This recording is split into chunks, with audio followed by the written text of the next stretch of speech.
Hello everybody, Wing Time here. Thanks for tuning in. Got a set of Krator foot pegs for the KLR.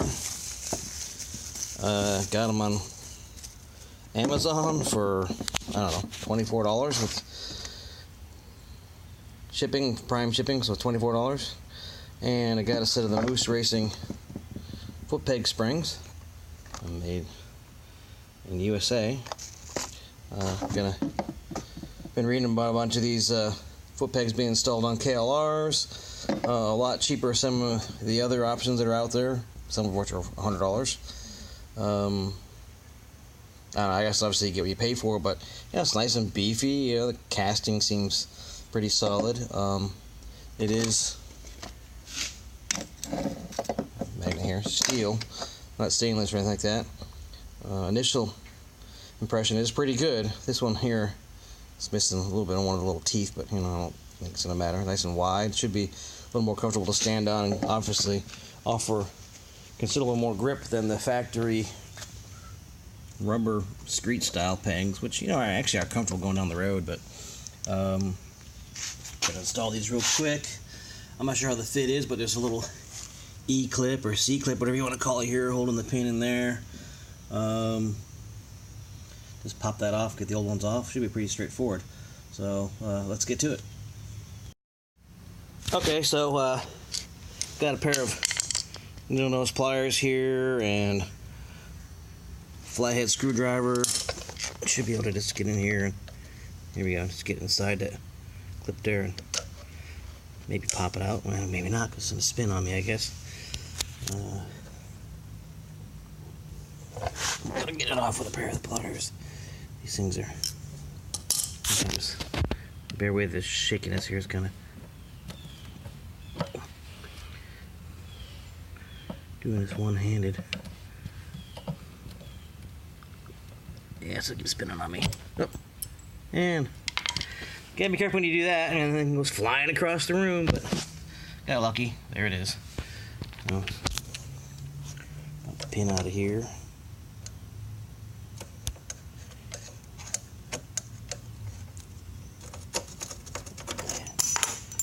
Pin out. There's the factory grip out, and this thing just kind of sits in here, and pressure on this against the rubber itself actually is what kind of gives it a little spring action as it kind of cams across this this radius here. Let's see, it's kind of curved. So that's kind of how the factory ones kind of spring up and down. And you can see the passenger ones probably do the same thing.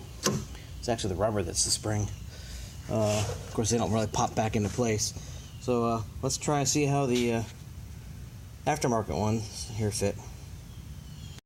Just for grins, I figured I'd do a little side-by-side comparison.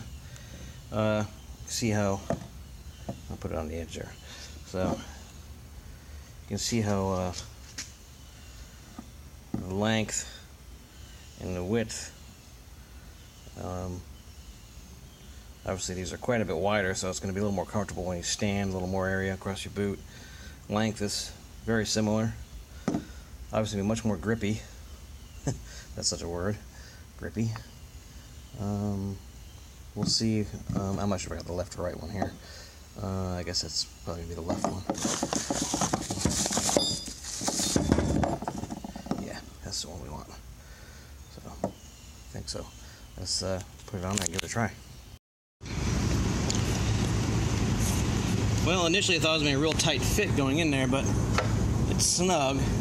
There was some grease and dirt in here. It made it go in a little tight, but actually now that I've taken it in and out a few times, it's probably just the paint has worn off of here a little bit. It slides in and out pretty easy.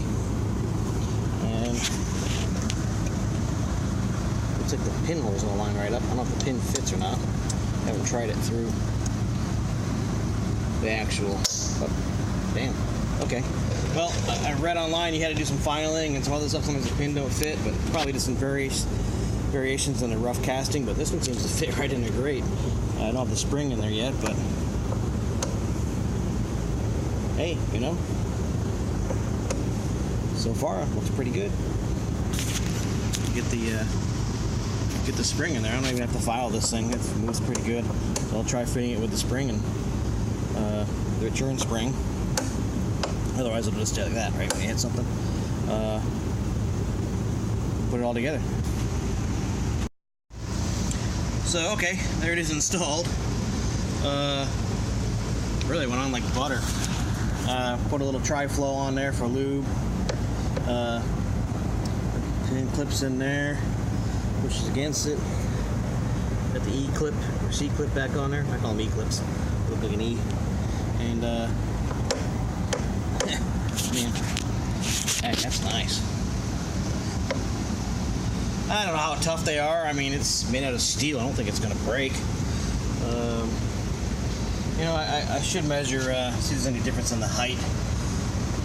You know, I'll measure the other side and see, do a part on the frame or something, and then put the other one and see if there's a difference in the height of the peg. But it looks pretty good there. Foot would sit level, pretty close to level. I like it. Watch my hand there.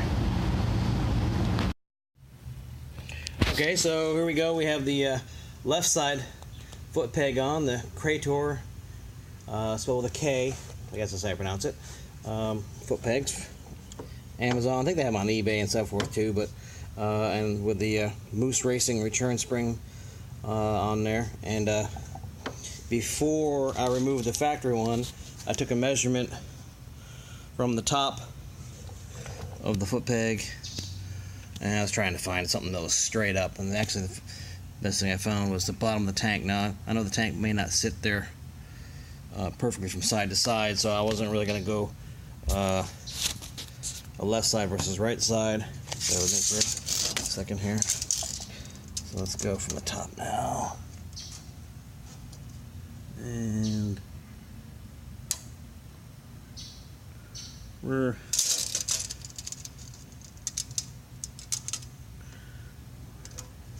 still about, sorry about that,